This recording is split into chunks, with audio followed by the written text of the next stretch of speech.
Welcome to Scripture Spotlight, the podcast where two pastors study the Bible totally unfiltered. Preachers and pastors hold back. They're afraid to tell you what they really think. We won't.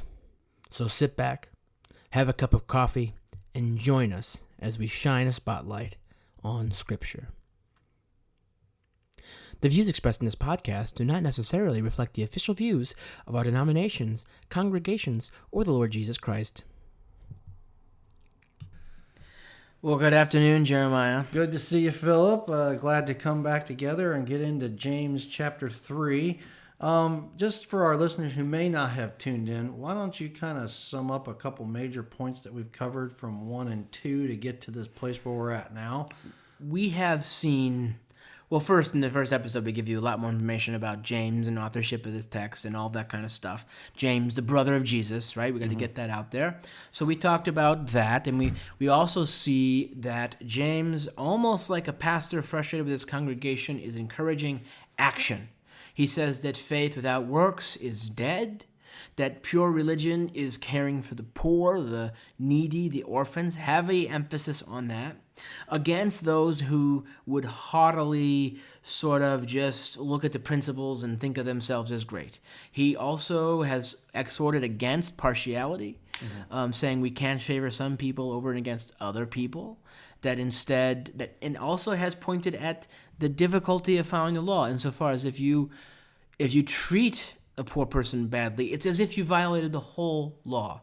It's like every one of these contains the whole. Right. So if you disparage one person who you think is beneath you, you've disparaged the whole gospel. You've disparaged Christ. So he's leading us not at all apart from faith. He thinks faith is at the foundation, and that is why we do the things we do. But he is saying that inevitably, out of faith, will stem this different way of being. He's calling us to be the hands and feet of Christ, to be Christ-like, like his brother, like our Lord Jesus Christ. And if we fail to do that, the whole of Christianity is out in the trash bin. That's right. That would be my summary of what we've seen so far in 1 and 2. And we don't do these works, again, I caution this anytime you start a study of James, the works that he's calling us to do are not the things that save us. He's not creating some new works-based system of being saved. He's saying we've encountered a God of great mercy and great love who has called into us and out of us love like that. And we don't do it to earn, but we do it because of that love. We can't help but do it. And so holding on to that as you move through is important. And so he's going to, and I think it's interesting as we've been studying how quickly each foundation builds on the next one. And as we jump into chapter 3, it also will reveal some of the things that are issues in the early church that James is overseeing. You know, people playing favoritism and people trying to use the rules and laws to aggrandize themselves or to save themselves through their own works, and that's not what's happening. And so as you're hearing this, remember the audience and to who he's talking about. So we're looking at chapter 3 verses 1 through 12. I'll go ahead and read through the first 6 and then turn it over to you in verse 7. Okay, let's hear it. James doesn't take anything off. He just keeps going. Ready? Ready to go. Chapter 3, verse 1. Not many of you should become teachers, my brothers and sisters, for you know that we who teach will be judged with greater strictness. For all of us make many mistakes. Anyone who makes no mistakes in speaking is perfect, able to keep the whole body in check with a bridle. If we put bits into the mouths of horses to make them obey us, we guide their whole bodies. Or look at ships, though they are so large that it takes strong winds to drive them, yet they are guided by a very small rudder, wherever the will of the pilot directs. So also the tongue is a small member, yet it boasts of great exploits. How great a forest is set ablaze by a small fire, and the tongue is fire. The tongue is placed among our members as a world of iniquity. It stains the whole body, sets on fire the cycle of nature, and is itself set on fire by hell. For every species of beast and bird, of reptile and sea creature, can be tamed and has been tamed by the human species, but no one can tame the tongue, a restless evil full of deadly poison. With it we bless the Lord and the Father, and with it we curse people made in the likeness of God. From the same mouth comes a blessing and a curse. My brothers and sisters, this ought not be so. Does a spring pour forth from the same opening both fresh and brackish water? Can a fig tree, my brothers and sisters, yield olives or a grapevine figs? No more can salt water yield fresh. Ooh, boy. Are you considering a change in occupation? Because I, as a teacher in university and a pastor, am thinking maybe I go, I don't know, cook in a restaurant. Who can stricter speak, judgment? Right? You start to see this. Well, so staying in that, let's not become too forlorn. Remember, James may not be talking to us. That's not to hold us exempt here. But there's definitely clearly a problem in the church that James is overseeing with people incapable of taming their tongues. Tell me or why. sinning with their mouth in the speech that they use. After reading this passage, tell me why we should continue a single word of this podcast and should not remain the next 20 minutes in silence. Because it seems pretty clear to me that every word we say, and I don't know, our content now on this channel has got to be 10, 15, maybe whatever hours. It seems like every word we teach and speak, we are digging ourselves a deeper grave, potentially. So there's a question about that, and I will say at least we're at least agreeing to. I'd say there is some out for us here, or at least for me. You can decide whether you want to get off the air right now, but at least we're saying we will be held or judged by a higher standard. Well, okay, we accepted that in ordination. Yeah, exactly. So I think there's something there, and I'm not walking away from that. I must speak. And the critique here is less volume and more type. Okay, say more about that. Yeah. So he says to us, does water spring forth the same as fresh and brackish, right? So does a spring shoot both salty and fresh water? No, one or the other. Does it say, can you curse and bless? What he's saying is you can have lots of volume if it's the right type. If it's on the blessing side, we can speak. If we're cursing, we ought not. It seems to me. That seems to be more of a question of type than volume, no? You ever read any stupid rules? You ever come across stupid rules that you're like, where in the heck did that come from? Well, like you cannot drive down the street with a shotgun out your window and a dog with its head out the back window while making left turns. You just know there was one guy that did that. But that's what I'm getting at. The absurdity of these rules. Somebody did it, and we had to make a rule for that, right? And I think this is part and parcel. Now I'm thinking that this little section here was personal. There was one person. Or a group of persons, right? And I think that's a part that's important for us. We do recognize that we are under stricter judgment if we profess that we are called to speak. And that's something you work out in ordination, or even if you're not going through a process of ordination where you feel called or set apart by God to do then there's stricter guidelines on you.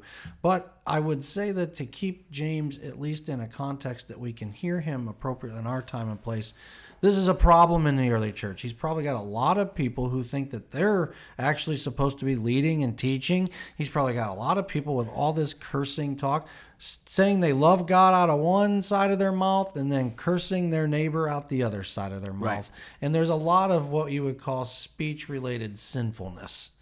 Haughtiness and bragging and all kinds of stuff. How many sins can I commit with my mouth? Well, I can lie. I can curse. I can be mean. I can certainly shatter people's sense of self. I can insult. Yeah. I can demonstrate amply my lack of love. Now, an interesting argument being made here, and one that I want to hear your response on, is this metaphor about the horse. So you have this very large horse, very large animal, being controlled by a very small piece of metal. The bridle, or the bits, and the horse of the mouth, okay? And what he seems to be saying is, where our mouths go, the rest of our bodies, the rest of our actions follow. As if the mouth has the ability, what we say has the ability to cause us, to lead us into other kinds of action. So if a huge horse can be controlled by a tiny bit, our bodies and our actions might be controlled by the things we say. It's like where your mouth goes, your actions then follow.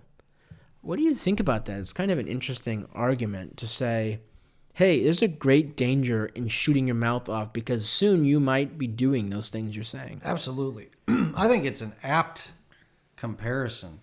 You know, one of the things, how many times have you had a bad day and you kept telling people how bad your day is and it just kept getting worse? Yeah, it's like you're manifesting the badness of the day. So much of what we say or speak gives power to it. You know, there's a famous line by Toni Morrison, and it sounds really simple when you first hear it, but it's actually quite profound. She always says, believe people when they tell you who they are. Mm-hmm.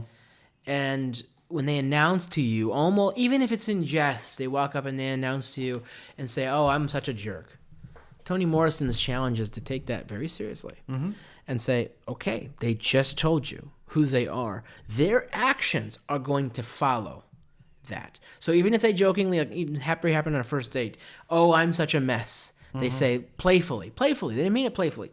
And then their actions show you over the course. and then you're going, wait a minute, you said you were a mess. And now you are. Go figure. So it's like a self-fulfilling prophecy. I walk in a room and I declare, I'm going to be a bad boss. And then weeks later, don't be surprised if I actually do make good on being a bad boss. I think there's a power to our speech that we overlook. Considering the fact that, and now I felt as you were talking this draw right back to Genesis 1. In the beginning, God said, let there be light. You know, and there's a theorist out there named Michael White who wrote about what he called the speech act. Mm-hmm. And what he was saying is like, what are the moments when an actual saying is accomplishing a thing? And one of the very rare few instances he could think of was saying, I do at a wedding. That's right. The saying of the I do is the act. Mm-hmm. And so words in that moment are an action. Well, I think words are creative. Oh, it happens like we say, I bless. That's right. We say, I bless. At the moment of the saying that I bless, we have done the thing. Just like if I say I curse, I have actually done the thing I said it. That's right. And so you look at that parallel right here, what James is saying. You know, you can bless the Father out of your, bless the Lord and Father, and with it we can curse those. Like, it's the same, the act of the saying is the thing. And it's also speech creates. Speech creates our personalities oftentimes, or it creates our own self-worth. How many times have you met somebody so full of negative self-talk? And then it just becomes self-fulfilling prophecy. And I'm going to fail. I'm no good. I'm not smart enough. Mm-hmm. And then you just start speaking those things into nearly existence because we are creators with what we say. It's not, there's something hidden in here. And I'm not surprised by it as I'm just kind of verbally processing with you a lot. I'm not surprised by it. God, who created us in God's image bearers of the divine, our speech has power to create. Well, duh. Yeah.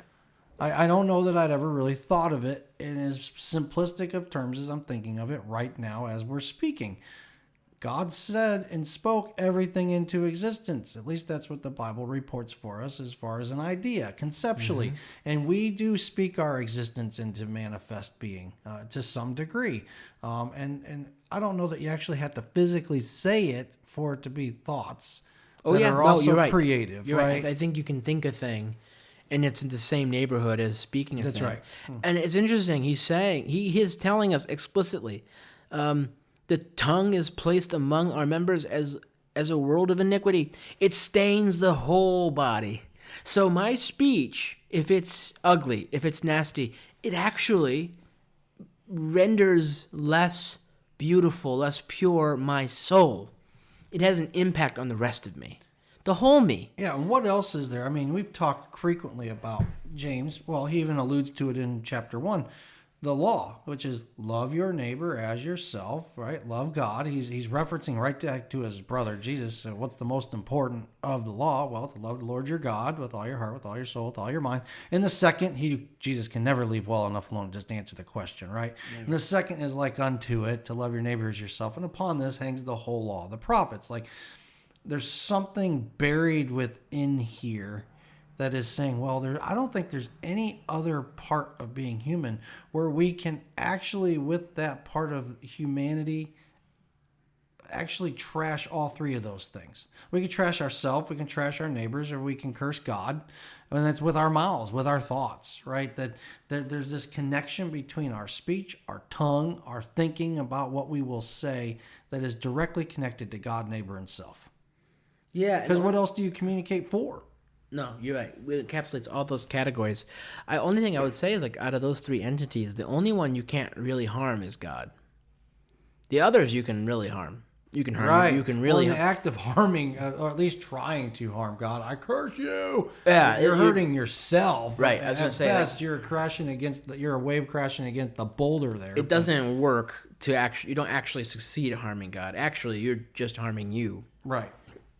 And your neighbor. Or possibly. It's just fruitless and nothing, right? Nothing comes from it. But yeah, how do you shout out a fire? Well, okay. Well, you know.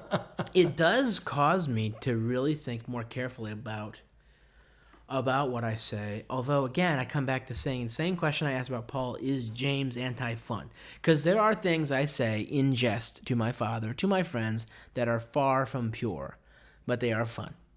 It goes back. I still think we can make much ado about nothing when we ignore intent.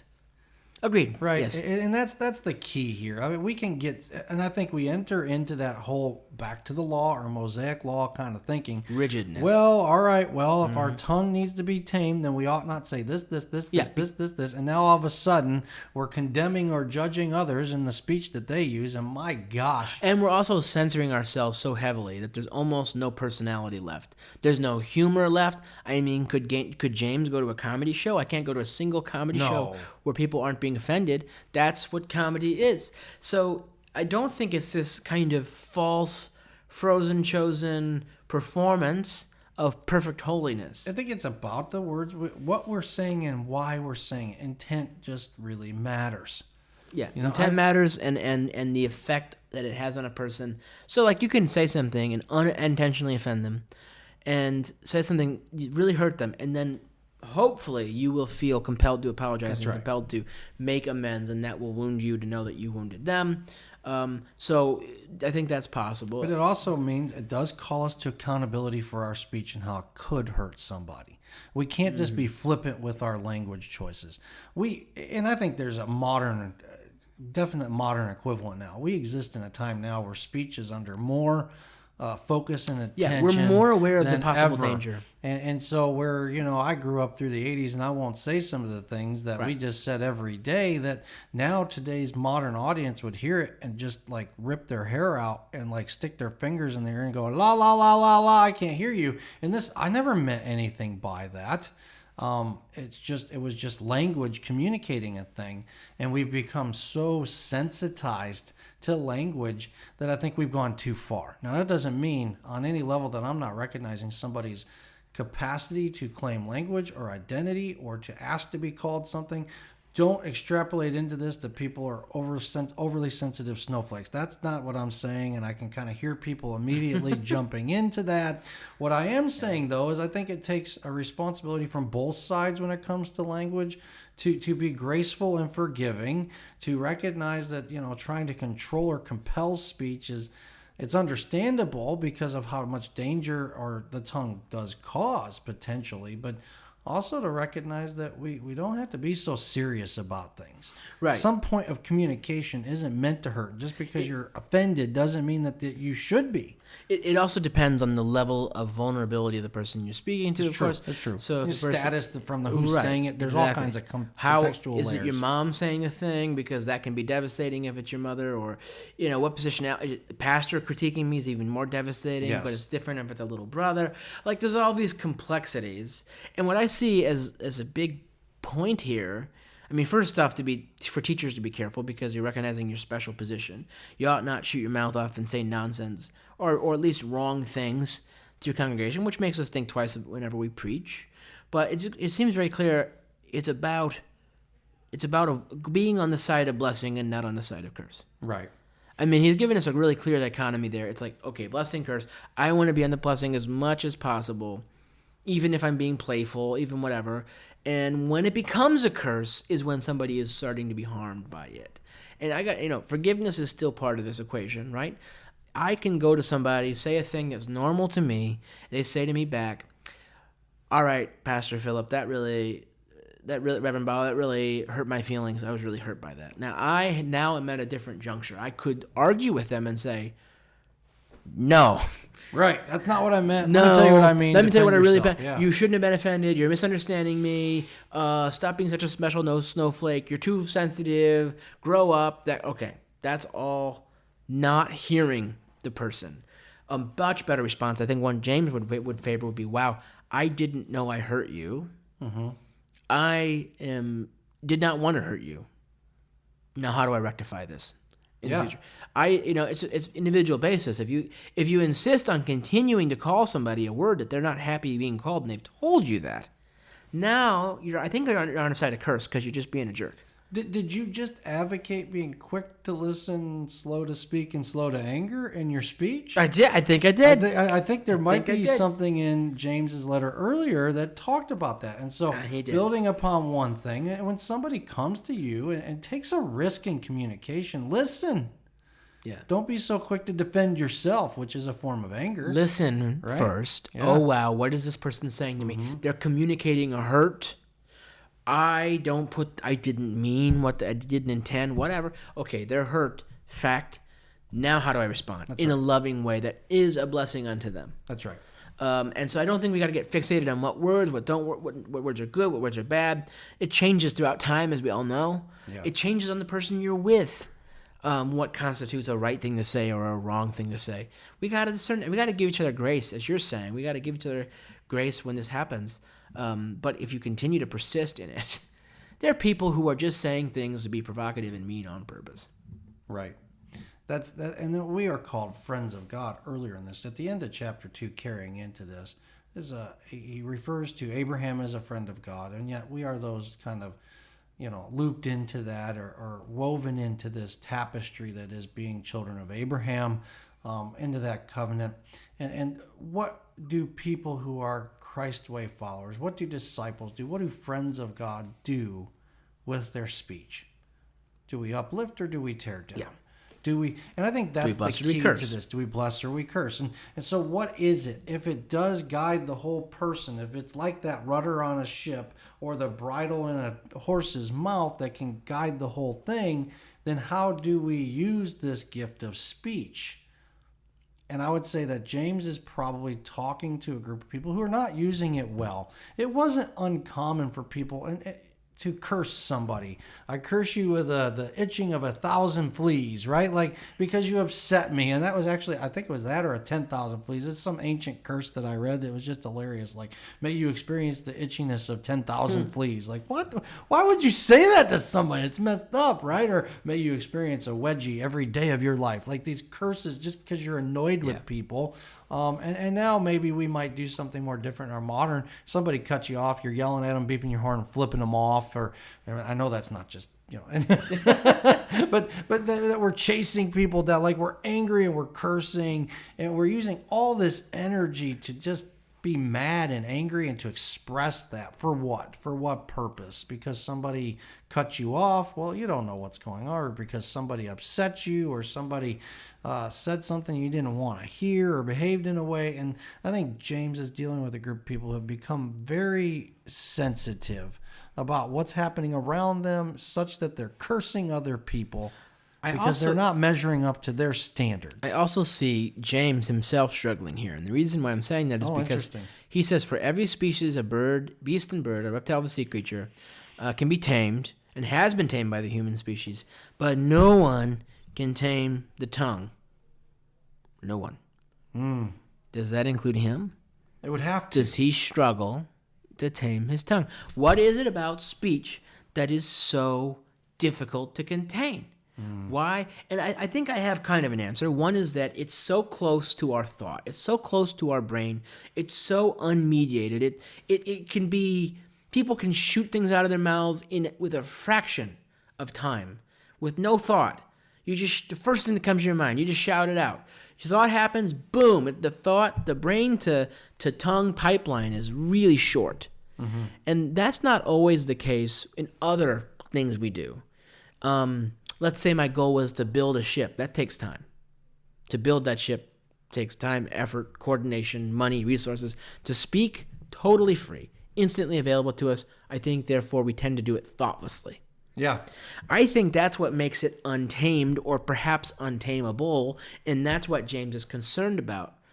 I almost wonder if he involves himself in this. He would have to, and you notice it sets things ablaze. I mean, he used some really powerful He's seen it do imagery. some bad things. And so he's seeing it has done some bad things, and his potential to do well, bad I've things. seen it do bad things. Oh, heck yeah. I've seen it destroy relationships. Beautiful relationships. One person says something just devastating. Oh, it's you can't put it back. It reminds me of a story. A guy who he goes in for confession. And he's like, "Father, forgive me for I have sinned." Well, what have you done, my child? And he's like, "Well, I was engaged in gossiping and spreading rumors and saying bad things to people, and I've hurt so many people's feelings." And the guy walks in thinking, all right, I'm gonna get to say like 3 or 4 Hail Marys and move away. I'm borrowing a whole lot of stereotypes here for this kind of off-putting story anecdotally.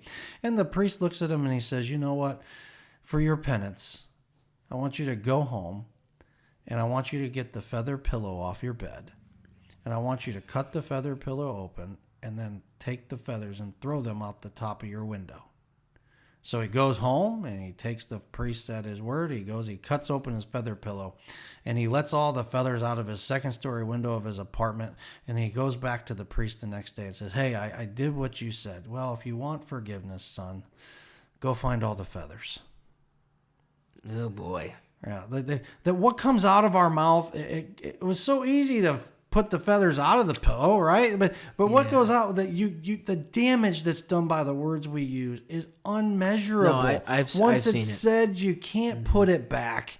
It is so risky, so damaging, so difficult that it's nearly impossible for us to even gauge the damage that can be done by our mouth. As soon as you're aware that you've done damage, and as soon as you begin that process to rectify it, sometimes you immediately realize how impotent your attempts to rectify it are over and against the original speech act. You can't change what you've heard, yeah. Right. There are times, because everyone biases to say, oh, the first thing you say is the truth. Mm-hmm. And the other thing is the cover up. I mean, there have been times, I've put my foot in my mouth. I've been on dates and said something that I thought was playful. Yeah. And it didn't play. It didn't play.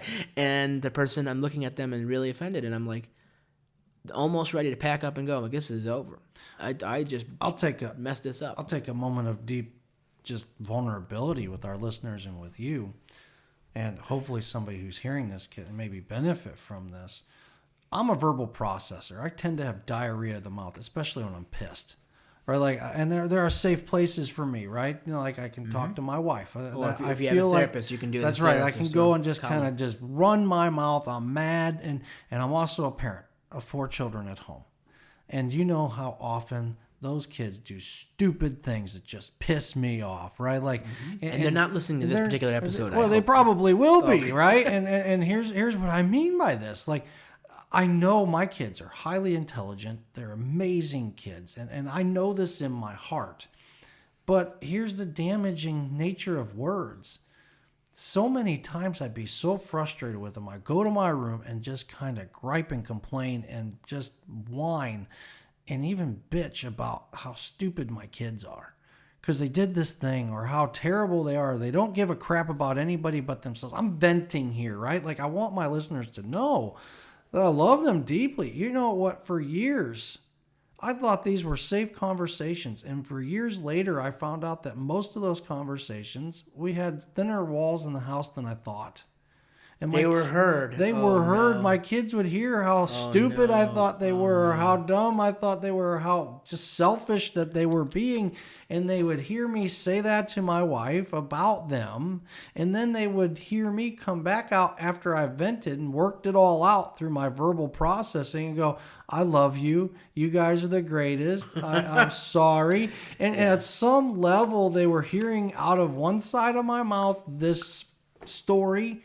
And they fit right into what you said. They figured what I was saying in my room behind closed doors was the real truth, rather than the affirming, loving father I was trying to be for them after I got rid of my own verbal vomit, right? And so it's like, well, they don't trust me. They don't believe me. And it caused a lot of pain for me with my kids that there was no intent in my heart. I would have passed a lie detector test that I don't think that they're selfish, worthless idiots. But I said it. And that word could be put back in the pillow. There are things you say that you don't mean. They're just meant to be vehicles, but we don't get to determine that once it's left our mouth. That's right. It's safe when it's in here. Sometimes a great strategy for me when I'm really angry is just to shut it. That's right. Just walk away, because I know that I can't be indicted for the words I don't say. That's right. Most of the time. Now, sometimes silence is.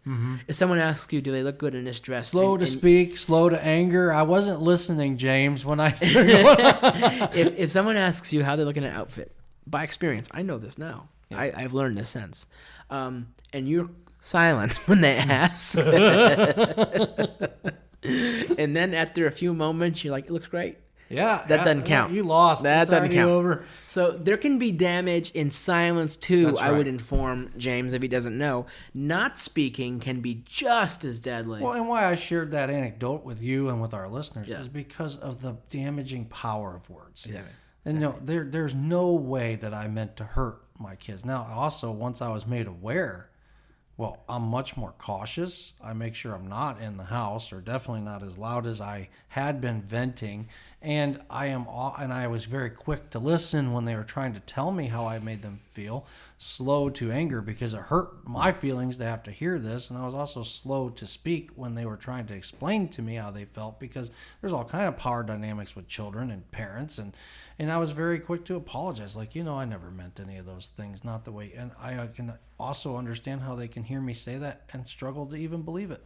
Is he being more honest when he's mad and behind closed doors or not? And so there's such a power to our words that they create something. They can create hope and healing. They can create destruction. And just terrible relationships can be destroyed instantaneously with words. Yes, and they can be dead on arrival. I mean, a relationship can be stillborn because of it. I'm thinking about dates where I said a joke and the person took it wrong. I think they took it wrong. Now, they think they took it right. That's crucial. I think they took it wrong because I know what's in my heart and mind and soul. And this highlights an issue that part of the reason why I think this tongue thing is such a big deal is that we don't know what each other think, feel, see, experience. Right. We use speech as a window to view other people's souls that we desperately wish we could. If we could communicate telepathically, where you could occupy my being, we wouldn't have this problem. But because we don't, the tongue is the best messenger, representative we have. That's all we got to go on. And so that makes our words all the more precious. And so I guess I just wonder, like, if we think it's such a hard thing, how do we guide people to do better when we know we have a hard time ourselves? I don't know. It seems like James has named a problem for us and has not given us an adequate solution other than to be perfect, which doesn't feel like a viable solution. I think the solution is he's built upon one thing after another. We who are friends of God, we who are transformed in the image of Christ, moving on, like I talked about last time we had an episode, towards perfection, that if we are those being made in the image of Christ and doing the things that we get better and better at controlling our tongue. I also think there's something about this at the end of this, as we're getting close to closing out on this reading today, about being double-minded or dual-natured. Right? Can you be fresh water from a brackish spring? Like, something about who we are on the inside comes out from the mouth. And I think this is, again, back with Christ with parables. Be careful we don't make theology out of parables as much as they're analogies that teach us some truth. I think this is similar for James here in this moment. He's saying, you know what, who we are does spring out. And so let me just put it like this. Using your anecdote of vulnerability, if you were perfect, those words would not have left your mouth. Correct. If you had been completely 100% Christified, they would have never emerged. You are, my friend, in process. That's right. In the process. I am in process too. The reason these words escape us is because we are imperfect and in process. Right. And you're not as bad off as your words made you sound in that moment. Correct. You're not as debauched as your words. I am not as debauched as my words. I'm not as bad as my worst moment. That's one thing to say. Correct. I'm not as bad as my worst moment. Yet they are a glimpse that there is this deadly poison in us. There is this impurity in us. We are not fully there. Mm-hmm. That is humbling. Yes. And I think we ought to name that with people. And that also should make us more likely to forgive others when they misspeak. You know, because you have misspoken and you wish for forgiveness, you're more likely to forgive others when they do the same. No? Correct. So that's that's one little thing to get out of this, is that it should make us more forgiving. Yeah, because a grapevine doesn't produce figs, and a fig doesn't produce grapes. And so what James is trying to remind us is there's something about the nature of who we are. If we're of the nature of Christ, we will produce things that are Christ-like. And that's what I think his major point here is, that the things that come out of our mouths or the actions that we take in the world reveal something about the nature of who it is that guides us, directs us, and who it is we serve. You know, maybe he's not speaking to the lay here. Maybe he's just speaking to teachers to be extra vigilant. You know, maybe there is a lesson for the lay. I'm just saying, like, he does start with teachers. Yeah. Not many of you should do this because it is hard. But if you're going to do it, and this is like a little seminary instruction he's adding here. If you're going to do it. Now, I will say this. I am very careful when I preach. Yes. About the words I choose. And I am usually very, very intentional. And I'm very careful not to misdirect somebody. Sometimes I still make mistakes. But I am more careful about that even than I am in this podcast or in regular conversation. All right. So maybe it depends on this. Maybe he's really applying this more towards those pastoral settings. Maybe, I don't know, you know, maybe he's dealing with false teachers as well. But that's just something to think about. I just think the big takeaway from me out of this is that our speech is powerful. Yes. Our creative speech is action. It does things. Mm-hmm. And we ought, as much as possible, to side on blessings rather than curses. It is improper for hateful things to come out of us because we were made to be better than that. We strive for that. Mm-hmm. We won't necessarily reach it. We strive. That's what I got out of this. And I do think I go back to this idea as far as what we'll preach on Sunday, or where I might be trying to distill this down to what's the most important takeaway. And it's two. One is that, yes, our tongue, what our speech is, what we choose to say, is risky. Mm-hmm. It can do good, great good. It can change somebody's day, put a smile on their face. It can pull somebody out of the deepest doldrum. Change a life. It can change a life, save life. It can also destroy, tear down, cut down, and just break relationship or form relationships. And so the power of our words can never be underestimated. And secondarily to that, I think there's something that's important about, and in context with the larger letter.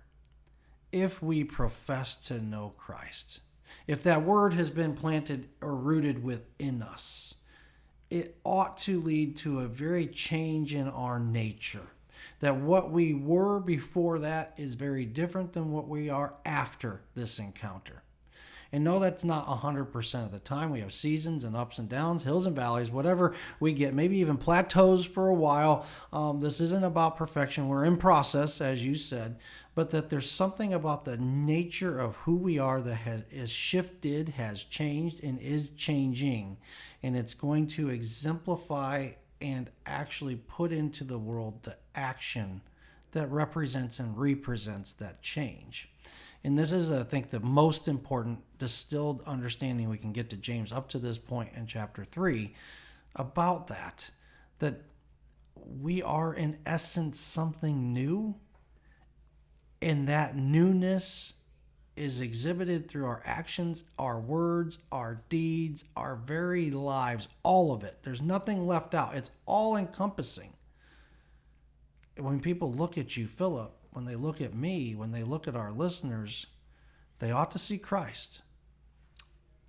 And if they don't, we got some work to do, not to earn love, but to continue to be made in the image of God, which we've been given and gifted from creation to now, and is exemplified in what God did through Christ for us.